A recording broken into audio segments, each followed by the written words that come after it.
Hi friends, आप सब कैसे हो। आई होप कि आप सब ठीक होंगे, स्वस्थ और मस्त होंगे। हम पहुंच गए तुलसी वृंदावन।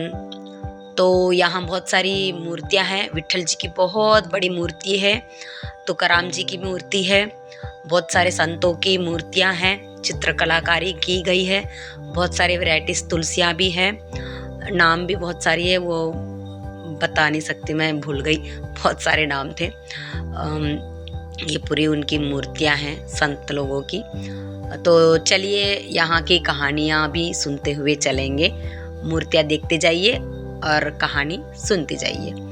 सबसे पहले तो जनाबाई की कहानी। जनाबाई के माता पिता को बहुत दिनों से पुत्र पुत्री प्राप्त नहीं हुआ था, तो वो विट्ठल जी के बहुत भक्त थे बड़े। तो रोज दिन विट्ठल जी के गुण गाते रहते थे, भक्ति में मगन रहते थे। हे प्रभु, हमें एक संतान चाहिए, वो चाहे लड़की हो या चाहे लड़का हो। तो प्रभु प्रकट होते हैं और कहते हैं कि आपके घर एक पुत्री जन्म लेगी, उसका नाम जनाबाई रखना, और सीमित उम्र, उसकी उम्र तक आपके पास रहेगी, उसके बाद वो मेरे पास रहेगी। ऐसा कहकर वो गायब हो गए। फिर कुछ दिन बाद जैसे उन्होंने कहा वैसे ही बिल्कुल एक सुंदर कन्या जन्म लेती है, उनका नाम जनाबाई रखा जाता है। हर साल उनकी माता पिता पंढरपुर की यात्रा करने जाते हैं, मेला देखने जाते हैं। तो जनाबाई 8 वर्ष की हो गई, तो कहती है मुझे भी चलना है। माता पिता कहते हैं नहीं, तू छोटी है, अभी नहीं आएगी। तो वो कहती है नहीं, अब मैं बड़ी हो चुकी हूँ, आपके साथ चलूंगी। तो वो जाने के लिए तैयार हो गई है। तो फिर उन लोग ले जाते हैं। फिर वहाँ पे उनके भक्त भजन कीर्तन गाने सब बजाते हुए उनके मंदिर तक पहुँचते हैं। जैसे ही उनकी मूर्ति को देखती है और उनके पैरों को स्पर्श करती है, उसको अजीब सी अनुभूति होती है और वो माता पिता से कहती है कि मैं यहाँ से वापस आपके घर नहीं आऊँगी। बहुत जिद करने के बाद पिताजी को याद आता है कि विट्ठल जी ने हमारे पास एक बात कही थी। 1 वर्ष के बाद, मतलब वो समझदार होने के बाद वो मेरे पास ही रहेगी। शायद उसी के कारण ये लड़की ऐसी जिद कर रही है। ठीक है बेटा, आप यहीं रहना। छोड़ के रोते हुए उन लोग अपने घर पहुंच गए और ये रात भर विट्ठल जी के चरणों में सो गई। और दूसरे दिन सुबह होता है, उसके बाद उनकी माता पिता की बहुत याद आती है। फिर कहती है कहीं मैंने गलती तो नहीं करी। तो फिर विट्ठल जी का क्या था, वो तो उन्हीं ने वहाँ पे रुकने के लिए मजबूर किए, तो वही कोई रास्ता बताएंगे। तो वहाँ पहुँचते हैं रामदेव जी के पापा जी। मंदिर के अंदर पहुँचते हैं और ये लड़की को देखते रो रही है। क्या हुआ बेटा? तो वो कहती है, ये पूरी कहानियाँ बताती है, चलो मेरे घर। वो घर ले जाते हैं। तो वहां जाने के बाद उनकी पत्नी नामदेव जी के माता जी कहती है हमारे घर वैसे भी 17 लोग का है खाना, अब ये लड़की और एक्स्ट्रा बढ़ गई है, तो हम कितना खाना बनाएंगे। तो उसके पापा जी कहते हैं तू घबराने की कोई जरूरत नहीं है, तेरी पूरा काम करेगी वो। क्यों बेटा जनाबाई, करेगी ना काम? तो वो कहती है हाँ, पूरा काम करूंगी। तो जब से वो पूरा काम करने लगी, और नामदेव जी जो विट्ठल जी के बहुत बड़े भक्त थे, वो भी उन्हीं के साथ थे। तो वो रोज दिन उनकी कीर्तन करते थे, तो ये उनकी सेवा करती थी। कहते हैं विट्ठल जी के जो भक्त हैं, उनकी सेवा करने से विट्ठल जी खुद प्रसन्न हो जाते हैं। इसके लिए वो विट्ठल जी का नाम लेती जाती थी और पूरा काम करती जाती थी, और नामदेव जी का सेवा भी करती जाती थी। तो ऐसे इतना सारा काम करती थी। विट्ठल जी बोलते बोलते हरि विट्ठल बोलते बोलते करती थी। तो वो काम में भी मगन रहती थी, कभी कभी तो काम छोड़ के भी विट्ठल जी का नाम लेती थी। तो स्वयं विट्ठल जी आके उनकी मदद किया करते थे। ये बात किसी को पता नहीं थी। वो आते थे इंसान के रूप में और पूरा मदद करके उसके साथ खेलना सब काम करके चले जाते थे। एक बार एक कवि आया उस गांव में और सुना कि जनाबाई तो बहुत बड़ी संत है, बहुत बड़ी विट्ठल जी की भक्तन है, तो उनको देख के आएंगे। तो वो देखते हैं आवाज़ आ रही है, कहाँ की आवाज़ आ रही है, तो जाके देखते हैं तो ये जनाबाई करके सब लोग बोल रहे हैं। तो जनाबाई तो लड़ते हुए दिख रही है, ये तो भक्तन बोल रहे थे, ये क्यों लड़ रही है? तो वो लड़ने का कारण उसका ये है कि वो गोबर के उपले भी बोलते हैं और कंडे बोलते हैं इस तरफ मध्य प्रदेश में।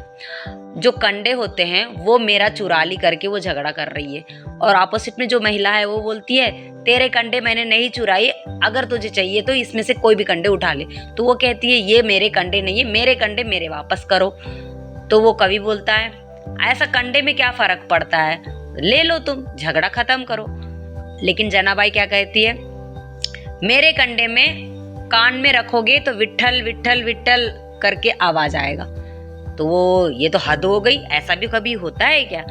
तो कवि सुनता है, पूरे कंडे सुनता है, तो उसमें से 4 कंडे में भर आवाज आती है विट्ठल जी विट्ठल विट्ठल विट्ठल हरि विट्ठला करके। तो वो एकदम शॉक हो गया कि हाँ ऐसा भी होता है। तो फिर ऐसा इतनी भक्तन थी वो। तो ऐसे में एक दिन क्या हुआ, पूरा काम करके वो थक चुके थे, खुद विट्ठल जी थक चुके थे। तो उन्होंने कहा आज मेरा मंदिर जाने का मन नहीं कर रहा है, मैं यहीं सो जाता हूँ। तो वो वहीं लेट गए। तो उस समय जनाबाई आती है और अपना जो चद्दर होता है, जो भी होता है, कथरी गोदड़ी बोलते हैं मराठी में, तो वो जो होता है वो जाके उनको ओढ़ दी। तो मंदिर में वो कहते हैं विट्ठल जी की मैं सुबह होते चले जाऊंगा। मंदिर में एक पुजारी आता है जो रोज पूजा करता है। वो जाते से वहां पे देखता है कि वो तो उनकी जो मुकुट था उन्होंने वहां उतार के रख दिए और सो गए जनाबाई के कमरे में। तो यहाँ पे मंदिर में उनकी मुकुट नहीं है और उनकी कतरी जो जनाबाई ने ओढ़ी थी वो वाला दिखाई दे रहा है। तो पुजारी को लगा ये तो चोरी हो गया भैया, गांव में ढिंडोरा पिट गया कि चोरी हो गई, चोरी हो गया, चोरी हो गया करके सरपंच तक बात पहुंच गई। फिर वो वहां जाते हैं, वो शाल जो भी है कतरी गोदड़ी उसको ले जाते हैं। ये बोलते ये आपके घर की है, जनाबाई के घर मतलब नामदेव के घर जाते हैं। तो उसकी मम्मी कहती है हाँ हमारे घर की है। तो ये किसके पास थी? ये जनाबाई के पास थी। तो जनाबाई के पास थी तो हो ना हो ये जनाबाई ये पूरे जेवर चुराई है हमारी विट्ठल जी की, ऐसा कह के उसको पकड़ के ले जाते हैं। ले जाने के बाद क्या होता है, सब लोग मतलब सरपंच तो साथ में थे ही, तो तुरंत ही फैसला हो जाता है इसको फांसी देने का। तो वो एक चंद्रभागा नदी के किनारे एक पेड़ के पास जाते हैं। वहां जाने के बाद रस्सी को बांधते हैं और उनको फांसी की सजा देने ही वाले रहते हैं। स्वयं प्रकट हो जाते विट्ठल। विट्ठल बोलते ये मेरी भक्तन है, इसकी कोई गलती नहीं है, मैं खुद वहां गया था और मेरा मुकुट मैंने वहां छोड़ के आ गया, इसीलिए यहाँ पे मुकुट नहीं दिख रहा है। तो ये देखकर सब लोग हैरान हो गए और जनाबाई से बोलते हैं मैं तेरे भक्ति से प्रसन्न हो गया, मांग तो क्या मांगती है? तो वो कहती है हमेशा हमेशा के लिए आपके चरणों में मुझे जगह चाहिए। तो इस कदर भक्तन थी वो। देखो भक्त में ऐसी लीन थी कि उसको कुछ भी नहीं सूझ रहा है। पंढरपुर में पुंडलिक नाम का एक व्यक्ति रहता था। उनके मम्मी पापा का इकलौता बेटा था और बचपन में बहुत संस्कारी था। बड़े होने के बाद शादी हुआ तो वो बदल चुका था। मम्मी पापा की सेवा करने के बदले उनको दुख देता था। एक दिन मम्मी पापा की माता पिता की काशी जाने का इच्छा हुआ, तीर्थ यात्रा करने का। तो वो कहते कि हम लोग जाएंगे। तो उसकी बीवी बोलती है, पुंडलिक की बीवी बोलती है कि मुझे भी जाना है। तो ऐसे में चारों जन निकल पड़े। एक ही घोड़ा था तो बहू और बेटा घोड़े में चढ़ गए और ये पैदल ही यात्रा करने लगे। धीरे धीरे जहाँ जहाँ रात रुकते थे वहाँ वहाँ इनको सोने ही नहीं देता था वो मम्मी पापा को। घोड़े की सेवा करो, घोड़े की गोबर उठाओ, घोड़े को साफ करो, ऐसे ही कहता था। तो ऐसे में धीरे धीरे 2-3 दिन हो गए और एक आश्रम पहुंचते हैं। वहां जाने के बाद सब लोग सो गए। आराम कर रहे, और ये बोलता है मम्मी पापा को कि तुम इसकी सेवा ही करो घोड़े की। तो वो रोते गाते कहाँ के कहाँ हम तीर्थ यात्रा करने निकल गए, देखो हमें ही ज़्यादा तंग आ रहा है, ये ज़्यादा ये काम करवा रहा है, हम तो वैसे भी थक गए पैदल यात्रा करके। ऐसा मन उदास होके वो काम करने लगे। उतने में उसको रात भर नींद नहीं आई, तो उतने में उसको एक ध्यान गया।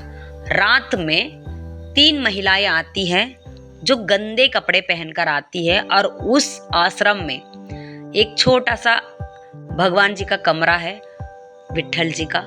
वहाँ जाते हैं और वो पानी, चंद्रभागा का पानी लेके आते हैं और पोछा लगाते हैं, साफ सफाई करते हैं।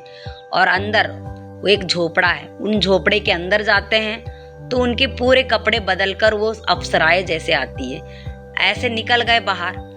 ये सोच विचार करने लगा, ऐसी क्या महिमा है उस झोपड़े में जो उनका पूरा 16 श्रृंगार बन जाता है, और यहाँ पे तो फटे पुराने कपड़े पहन के गए थे। तो वहाँ के एक संत से पूछता है वो, और कहते हैं वो ये गंगा यमुना सरस्वती है, ये पुण्य नदियाँ हैं, इनके ऊपर जो भी व्यक्ति जाता है पूरा पाप चढ़ा के आ जाता है। तो वहाँ से गंदगी लाते हैं और यहाँ आके वो पाप को पुण्य में बदल के वो वापस अपने अपनी जगह जा रहे हैं। तू तो बहुत बड़ा पापी है, तू तो गंगा भी नहाएगा तो भी तेरा पाप नहीं कटेगा, चंद्रभागा भी नहाएगा तो भी तेरे पाप नहीं कटेंगे, ऐसा कह दिया। तो वो कहता है ऐसा क्या किया मैंने, माँ बाप से बढ़कर इस जीवन में कोई नहीं है और तुम उन्हीं को दुख दे रहे हो। ऐसा सुनकर पुंडलिक एकदम शॉक्ड हो गए और कहते हैं कितनी बड़ी गलती कर दिया मैं। तो तुरंत वो तीर्थ यात्रा जाना कैंसिल करते हैं और मम्मी पापा दोनों को घोड़े में बिठालते हैं और अपने घर लेके आते हैं। उस दिन से लास्ट तक के उनने इतना सेवा करा अपनी मम्मी पापा की, और विट्ठल जी का भी नाम लेते गए।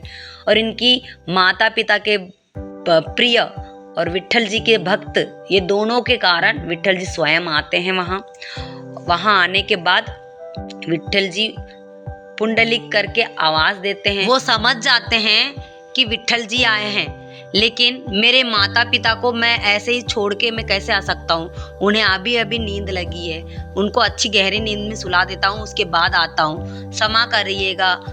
ऐसा बोलकर एक ईंट को बाहर फेंकते हैं और कहते हैं कि आप इसमें विराजमान हो जाइए, खड़े हो जाइए, मेरी प्रतीक्षा कीजिए। विट्ठल जी भी वो ईंट पर खड़े हो गए और बहुत देर तक के खड़े होने के कारण थक चुके थे और कमर में हाथ रख लिया था।